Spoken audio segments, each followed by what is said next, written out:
All of you. मैं आज फिर आपके सामने एक नया टॉपिक लेके आया हूँ जिसका नेम है संगीत। संगीत के बारे में आज पूरी डीपली चर्चा करेंगे। कुछ आपसे सीखेंगे, कुछ आपको सिखाएंगे। और जो इसकी नॉलेज है, संगीत की नॉलेज, पहले तो संगीत की नॉलेज होनी चाहिए, उसके बाद ही आप प्रैक्टिकल कर सकते हो। अगर थ्योरी आपको नहीं आती, आप प्रैक्टिकल भी नहीं कर सकते। इसलिए आज मैं आपको संगीत की डीपली नॉलेज दूंगा जो इस प्रकार है। हाँ जी बेटे, ये देखो, जैसे संगीत का टॉपिक शुरू करने जा रहे हैं। जैसे संगीत का टॉपिक है, भारतीय संगीत में आरंभिक स्वर को या सा स्वर को ड्रोन भी कहा जाता है। जो सा स्वर है उसको ड्रोन भी कहा जाता है। ड्रोन का शाब्दिक अर्थ है गूंज या स्वर। समस्त स्वरों का केंद्र बिंदु माना गया है। जैसे मान लीजिए आप कोई भी आप केंद्र, जो सा स्वर है उसको केंद्र माना गया है। जैसे सा स्वर है उसको एक मेन स्वर माना गया है। उस सा के स्वर से ही सारा कुछ स्टार्ट होना है, जो हमेशा गूंजता रहता है। सा की आवाज़ हमेशा ही गूंजती रहती है। अगर आप अपने चार आसपास में देखो, जैसे ये टॉपिक है संगीत का। भारतीय संगीत में आरंभिक स्वर को या सा स्वर को ड्रोन भी कहा गया है। ड्रोन का शाब्दिक अर्थ है गूंज या स्वर। समस्त स्वरों का केंद्र बिंदु माना गया है। मीनिंग है इसका, जो केंद्र स्वर है, जो आपका केंद्र है, बीच का स्थान है, उसको सा माना गया है। सा को हम अगर सा यूज़ नहीं करेंगे तो कोई भी शब्द या कोई भी स्वर नहीं यूज़ होगा। पहले सबसे सा ही यूज़ होगा। सरल भाषा में अगर देखें तो सम प्लस गीत से सा शब्द की उत्पत्ति मानी गई है। पहले क्या बना? पहले सम बना, फिर संगीत, गीत बना, उसके बाद संगीत की उत्पत्ति हुई। संगीत का अर्थ है जो हमारे मन के भावों को शांति प्रदान करे और हमारा मनोरंजन करे, उसे हम संगीत कहेंगे, उसे संगीत कहा जाता है। जैसे आप घर में बैठे कोई गाना गा रहे हो और आपको बहुत अच्छा लग रहा है, वो भी एक संगीत है जो आपके मन के भावों को उजागर करेगा, आपके मन को शांति प्रदान करेगा, उसको हम संगीत ही कहेंगे। भाव संगीत, शास्त्रीय संगीत और लोक संगीत, इसके ये 3 प्रकार होते हैं बेटे, जो आगे एक्सप्लेन करेंगे। भाव संगीत, जिस संगीत में हमें अपने भावों को प्रकट करें उसको भाव संगीत कहा जाता है। जैसे हम किसी भी संगीत को ले लें जिसमें हम अपने भाव, अपने विचार प्रकट करें, उसको हम भाव संगीत कहेंगे।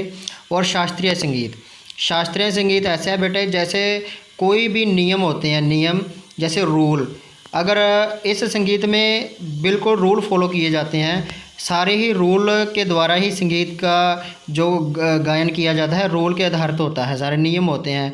इसकी ज़्यादातर देखा गया है भाई, भाषा जैसे छोटा ख्याल लीजिए और बड़ा ख्याल आप गायन करेंगे आगे जाके, उसमें ज़्यादा ब्रज भाषा का ही उपयोग किया जाता है। ज़्यादा इसमें कल्पना का प्रयोग किया जाता है। एक कल्पना के आधार पर संगीत को मुख्य रखा जाता है। अगर कल्पना, कोई आप विचार कर रहे हो, कल्पना, बैठे घर पे विचार कर रहे हो, मैंने ऐसा ऐसे काम किया, उसको कल्पना कहते हैं। कल्पना के आधार पर ही संगीत का जो शास्त्रीय संगीत है वो गायन किया जाता है, शास्त्रीय संगीत गाया जाता है। उसके बाद है लोक संगीत। इस संगीत में कोई नियम नहीं होते, लोग हम अपने मनोरंजन के लिए संगीत गाते हैं। जैसे कि जितने भी लोग हैं अपने मनोरंजन के लिए उस संगीत का प्रयोग करते हैं। उसके बाद बेटे आता है यूनानी भाषा में, विभिन्न भाषाओं में संगीत के नेम। हर एक स्टेट है, हर एक देश है, विदेश है, जितने भी देश विदेश में उसकी हर एक भाषा में संगीत को अलग अलग नेम दिए गए हैं। जैसे यूनानी भाषा में संगीत को मौसिकी कहा जाता है। जो यूनानी भाषा है उसमें संगीत को क्या कहा जाता है? मौसिकी।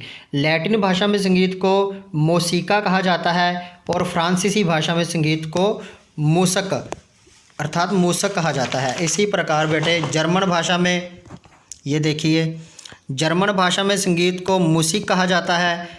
अंग्रेजी भाषा में संगीत को म्यूज़िक कहा जाता है और अरबी और फ़ारसी में मौसी कहा जाता है।